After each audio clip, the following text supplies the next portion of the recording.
Hey guys, it's Kevin again, my review for I'm Thinking of Ending Things. What I'm Thinking of Ending Things is essentially about is we center on this character who is known as the Young Woman, and she is in a relationship with this guy, Jake. They've known each other for about 6 to 7 weeks. That's how long they've been going out, and though things are fine, she is just in a place where she just isn't really into this relationship, and Jake is taking her to meet his parents on this secluded farm, and basically once she gets there, she starts to contemplate even more the idea of their relationship, their existence, and just the possibility of ending things overall. So I'm thinking of ending things. Look, I mean, going into this film, I think it's pretty obvious to understand why I was looking forward to this as much as I was. If you watch back the movie preview and things like that, this was my most anticipated of the entire year for one reason alone, the fact that Charlie Kaufman was making another movie. His previous film that I saw, Anomalisa,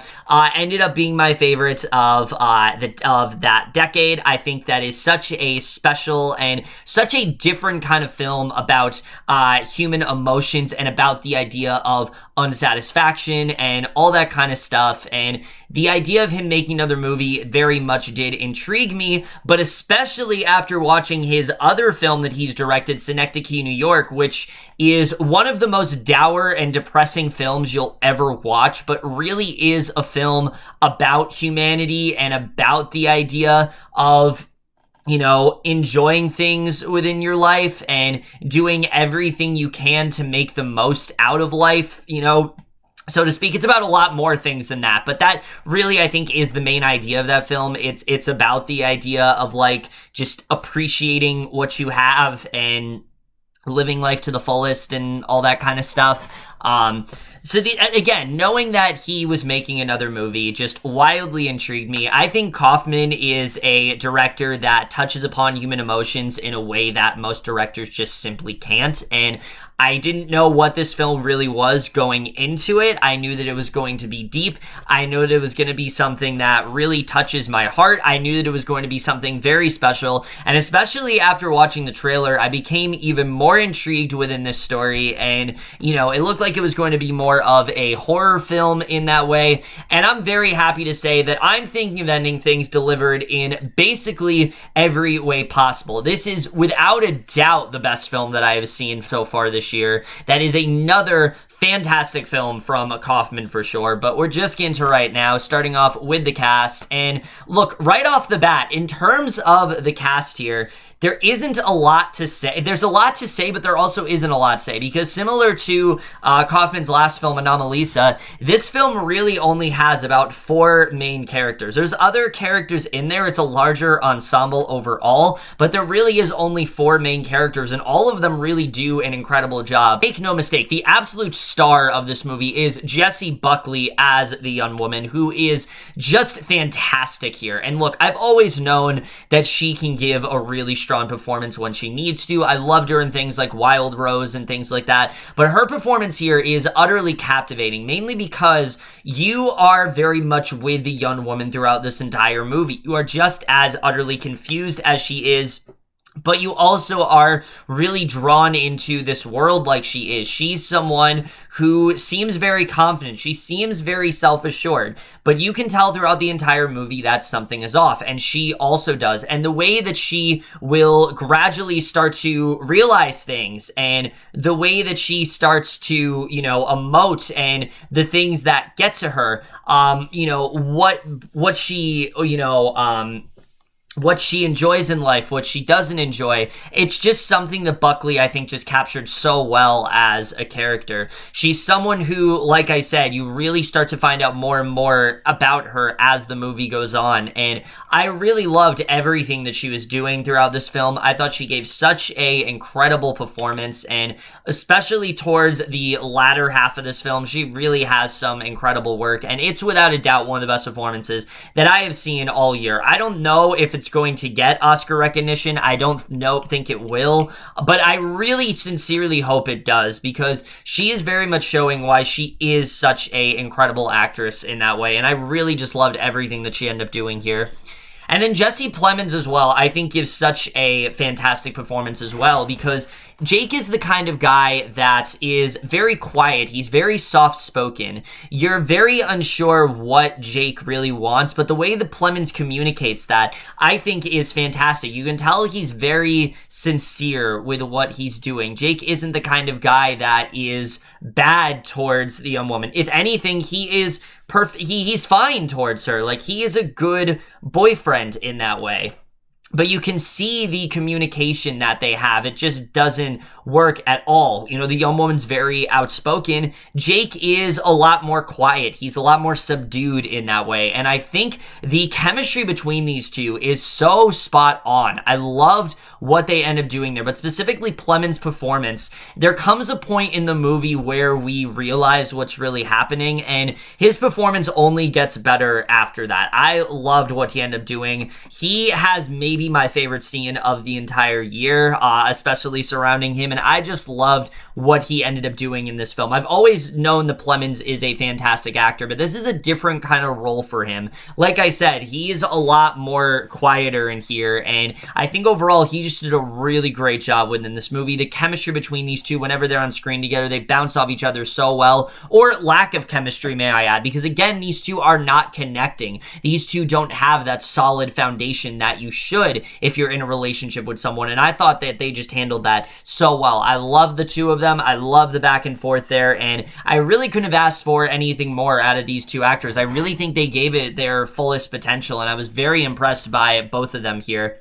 In terms of the supporting cast, though, they also give some amazing work. Toni Collette continues to show why she is one of the best actresses working today. What she ends up doing in this movie is nothing short of extraordinary. It is such a transformative performance, literally at the drop of a hat. This character changes constantly throughout the movie, and I can't really explain why, but what she ended up doing in this film, I thought was incredible, and especially on a rewatch, because I have seen this film twice. It's something that I really picked up upon, and I really hope it's a performance that doesn't get overshadowed, because I think she does some incredible work here. And David Thewlis, once again, gives another really strong performance within a Charlie Kaufman film. He's not in this nearly as much as some of the other actors are, but for what he has, he does a incredible job. Really, everyone in this film in terms of acting just really kills it here. I don't really think there's anyone that wasn't giving it 100%, and I was just really impressed by the entire cast here. Kaufman always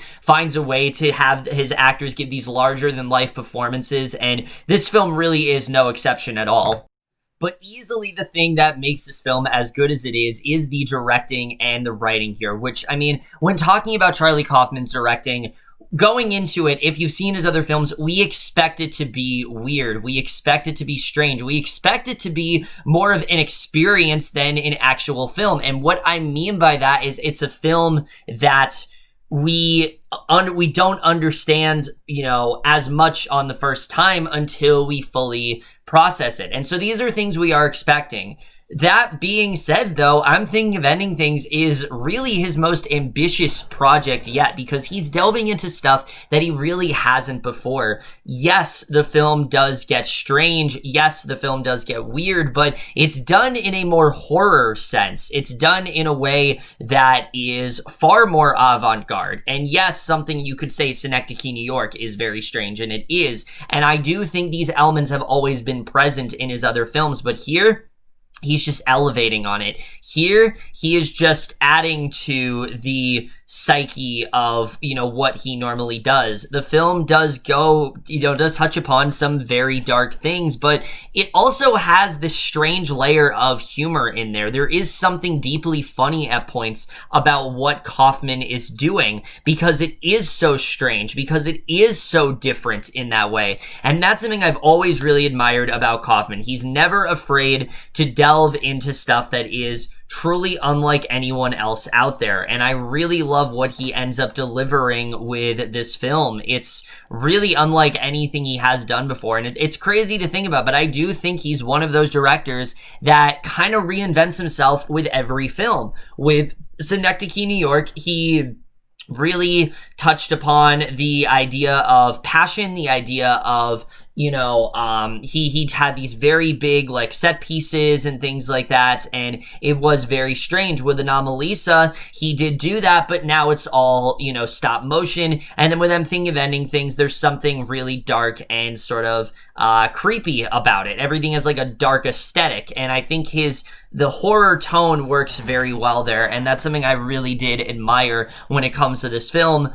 But the screenplay is undisputably the best thing about this film. I really do think that regardless of if you like this film or not, you cannot deny this is such a good screenplay. The dialogue is so snappy. The sort of things that Kaufman is trying to touch upon, there's so many different ideas within this film. And look, I'll say this right now. This is one of those films that is really hard to talk about without delving into spoilers.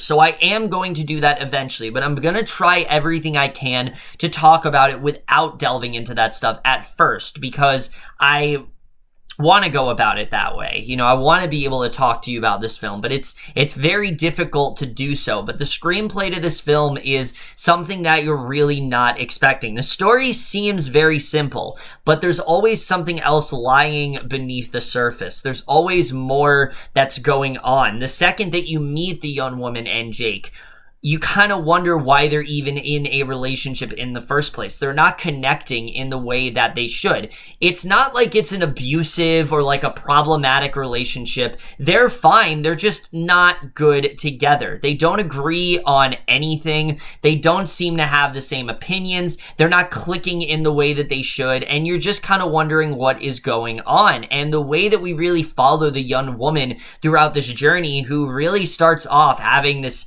very self-assured and confident attitude, and her starting to grow more disoriented, I think is fantastic the way that he goes about it.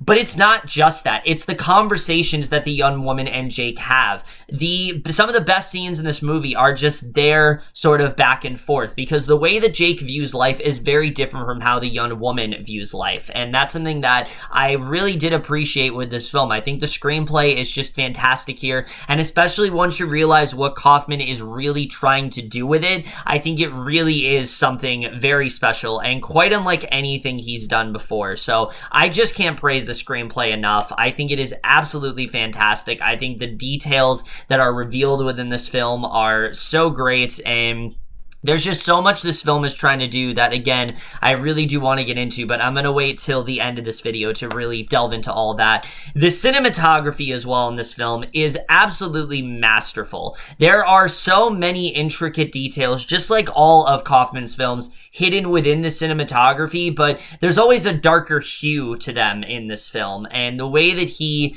goes about that here, I think, is really interesting. This is really one of those films where the reason why I encourage you to rewatch it isn't just because of the reveal and because I think it'll give you a lot more clarity on things, because it certainly did for me the second time I rewatched it. I also would recommend to rewatch it just so you can pick up on some of the things he does cinematography wise, because there are some shots that you might not notice at first, but on a rewatch it's really going to stick out to you. And it's one of those things where Kaufman's one of those directors where nothing he does is unintentional, and I can, you know, for that same thing applies to the cinematography here. The cinematography, I think, is just on another level in this film. Lucas Zal's cinematography is something to really behold and marvel at. Every shot that he does, it has this really interesting sort of feel to it. It's something where it almost feels almost like a stage play of sorts. It really does feel like a stage play in the way that it is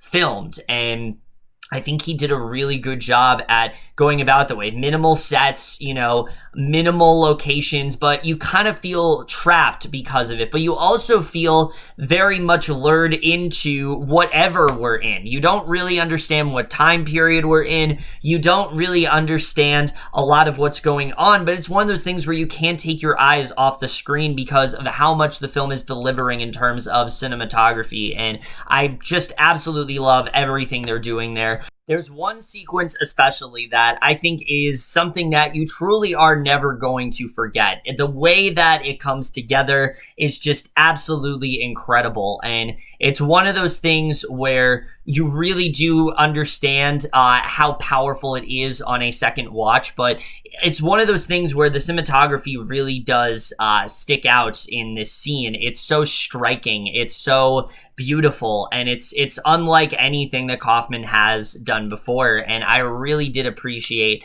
everything about it. And I'd love to, again, to talk about it more, but I can't do it without spoilers. But it is some really incredible stuff, and the way that he kind of throws back to some classic stuff here, like he'll throw back to musicals or throw back to classic movies and things like that. That's something that is a big part of this film. There's something that feels kind of classic about it, and I really did appreciate that overall. The score as well in this film is pitch perfect. The score that you heard in the trailer is the score that you hear in this movie, and I absolutely love everything about it. It's really beautiful, but there's also something deeply haunting about it that really starts to make you feel unnerved and really starts to kind of mess with you a bit. And I really like what they ended up doing with the score here. I'm not sure if the soundtrack is out yet, but I really hope it does soon, because I think Jay Wadley's score is so good to this movie. It's one of those things where, again, it's very soothing at first, but the more you listen to it, the more you really do kind of start to question. It's similar to how you start to question a lot of things within this movie, and I think the score is fantastic on that front. And the editing as well is another one of those things that I can't really talk about. The way this film is edited is truly fantastic. I think that the way the film cuts back and forth to certain things, I think, is really good. But the pacing as well, the film very distinctly has 3 acts. There's the before getting to the parents, there's the meeting the parents, and then there's the after. And the way the film kind of utilizes, I think, that 3-act structure is really good. The second act especially, almost that entire 40 minutes that were with the parents, it's in this one location. And I think it's brilliant the way that they choose to go about it. It's very interestingly edited, and especially on a rewatch, it makes a lot of sense as to why. And I think some people might be thrown off because the film at points can feel like it's a bit broken in the way that it's edited. Sometimes it will just abruptly cut to things. Sometimes it will just cut to something that's seemingly unrelated. And I think that might throw some people off. But for me, I think similar to films like Synecdoche, New York, the film is only as good as it is because of its more disorienting type approach, because it's kind of disjointed in the way that the story is told. And I think that's something that they do really well when it comes to the editing. And I was definitely very impressed by that. All right, but with all the technical stuff out of the way, now I really do want to delve into spoilers here, because there really is a lot to talk about when it comes to this film. I have a lot of things to say about it, and I really can't talk about any of it without delving into the actual story of this film. So we're just going to get into it right now. So initially, the story of this film, we think, is centered on this young woman and her kind of trying to contemplate the idea of ending things with Jake, but very quickly we start to realize that something is off. You know, the young woman's name keeps changing throughout the movie. He'll call her Lucia, and then suddenly he'll call her Lucy, and then he'll call her a different name. And in her narration, you notice she's like, no, that doesn't fit me. No, that's not who I am. And you're like, why doesn't she know who she is? She doesn't seem like she is in charge of anything that is going on in her life. It seems like she has a lot of agency and a lot of confidence.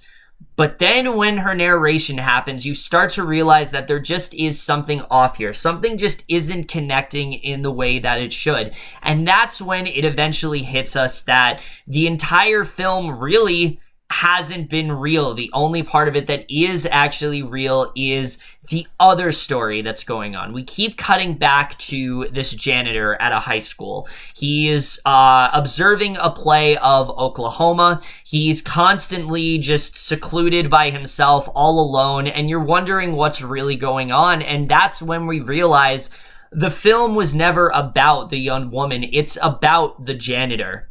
or Jake, who he actually was and who he really could have been. And that's when I think this film touched me so much more and really struck a chord with me that Kaufman's films really haven't, because Kaufman's touched upon the idea of, the human condition and satisfaction and things like that. But I'm thinking of Ending Things isn't really about that. I'm thinking of Ending Things is about what could have been. It's about getting too caught up in the past and not focusing on what your life actually is, because in reality, the janitor has no one. He's lost everything. Him and the young woman's relationship, the reason they didn't connect is because it never actually happened. I am inclined to believe that there was a real young woman. I do believe that she was out there, because she talks about at the end of the movie how, she talks about how at the end of the movie about how she was really creeped out by this guy. He just kept staring at her, and, she just wanted to call her boyfriend. So clearly she had a life all of her own. It's just Jake did not play a role in it at all. He stared at her. He did not talk to this woman, and he's imagining what life could have been if he did. He's imagining what life could have been like if they did have a different kind of relationship, if these two did actually bond in the way that he would have wanted them to. But even in that fantasy, he is so alone, and the only thing that she can think about is the idea of leaving him or ending things, so to speak. And it also makes a lot of sense, because every other interaction that the young woman has, she bonds swimmingly with them. She definitely interacts well with the parents. They seem to think the world of her. They bond very well. When she's at the ice cream parlor, she's bonding very well with the people there. Everyone else that the young woman interacts with, she doesn't seem to have any problems with. But the second that her and Jake interact, you could tell that something was off. And once it's revealed what's actually going on, that's when I really started to realize just how good this film really is, what it's really trying to touch upon. It's the idea of having something that we can't. Jake can't change what happened. In reality, he is all alone. He doesn't have anyone. We get the sense that his parents have clearly died off. I think the dementia stuff is very much true. I think the reason that eventually Toni Collette is very sickly and old in that way, why she gives off that appearance, is because that's what she actually was like. Jake is imagining if she wasn't that way. Same with David Thewlis. That's why he's very old, because Jake is imagining what could have happened if that wasn't the case. Even at the end of the movie, he's so scared of his own reality. He doesn't want to accept what's actually going on. He wants to constantly escape into this narrative that just did not happen. And even when he's finally killed that part of himself off, in that amazing dance sequence, which is easily my favorite scene in the entire movie. I think it's the best scene that I've personally seen all year. Everything about that I think is so striking in terms of cinematography and things like that. That's really the scene that I was relating to before. I think that whole sequence is really kind of the janitor facing reality. Like, it's him realizing he has to kill this other part of himself, but even after he does that, he just can't live anymore, because now he's realizing, oh shit, I have to face my reality, which is what he doesn't want to have to do anymore. And I think that's why that sequence is so powerful in the way that it is. He kind of has this moment where he realizes the only thing he can do is actually end things. And that's when end things takes on a much different meaning, because I'm thinking of ending things doesn't mean I'm thinking of ending my relationship. It means I'm thinking of ending my life, and I'm thinking of ending what my life is and imagining a better life. And by doing that, it starts to eat away at him. He has this psychotic break of sorts, and it's really sad to watch for sure, but I think it's something that, similar to Kaufman's other films, is deeply relatable. We've all had moments where we daydream and we think about what life could have been. We constantly focus on choices that we've made and how different that could have gone. But when we fixate them, we begin to escape from what's actually going on. We begin to lose sight of what our actual reality is, and it makes us not enjoy our reality as much. And I think that's what Kaufman is really trying to talk about. I view I'm thinking of ending things as very much a cautionary tale, where it's like,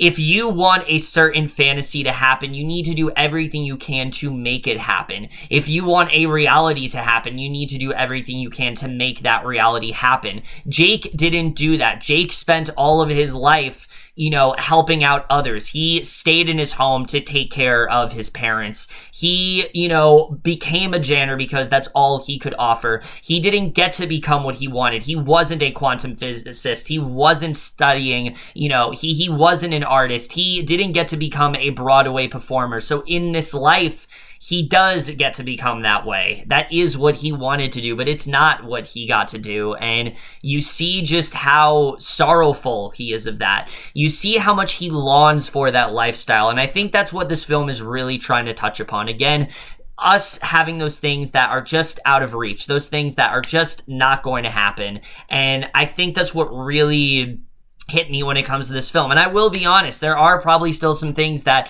I don't fully understand. The movie that Jake watches, the Robert Zemeckis movie, I still don't fully understand what that's all about. I still don't fully understand what the pig is all about. There are some things that I do think, on multiple watches, I'm still going to have to understand. But I really do appreciate Kaufman once again not trying to pander to the audience, not trying to, basically let the interpretation be up to us, not trying to tell the audience what his films are about, and really just doing everything he can to tell this story. And he did it very carefully. He did it in a manner that he gradually presented things to you, but it always makes sense. I really do think everything does kind of track here.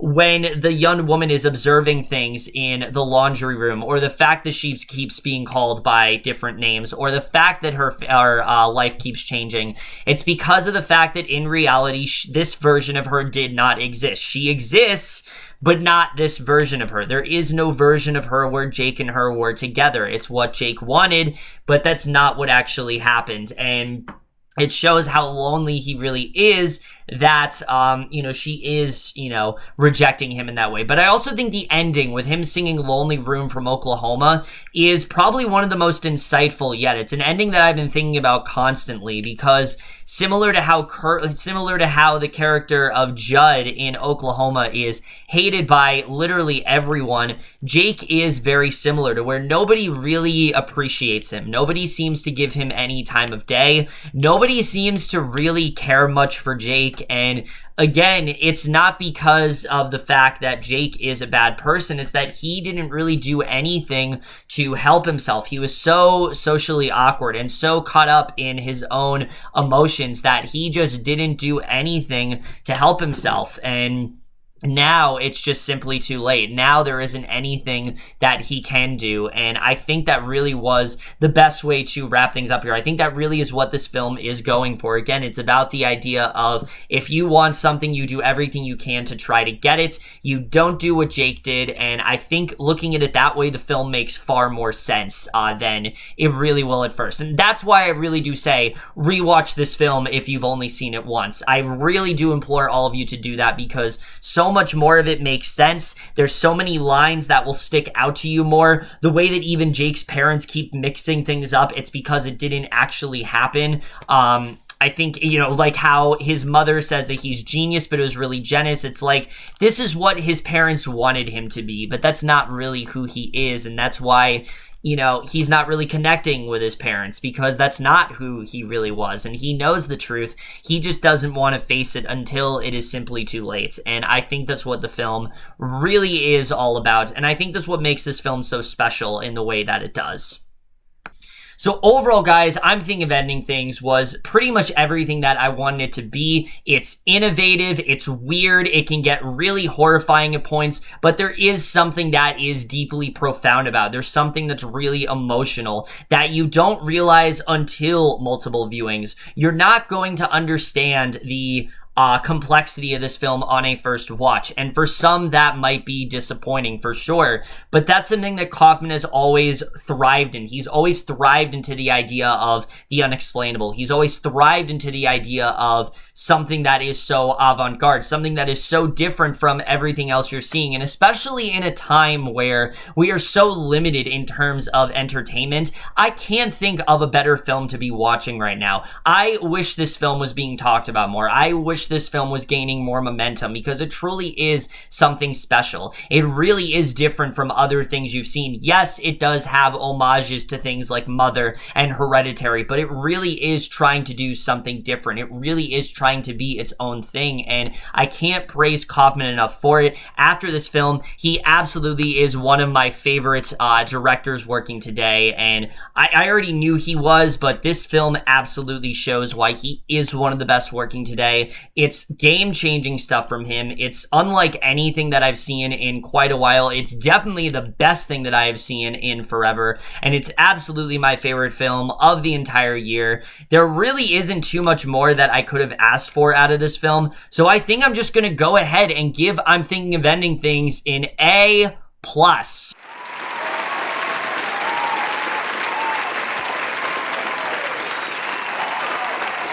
You guys have no idea how long I have been waiting to give a film that rating, but I am so happy that I finally did. Trust me when I say this film is worth every second of your time. It is very much something that everyone needs to check out. Even if you're not usually a fan of this kind of thing, I really can't recommend this film enough. But overall, guys, in my review of I'm Thinking of Ending Things, the moment you guys saw this movie, left your thoughts on it. We'll see you guys in my next video, and we'll see you guys for that. Okay, bye.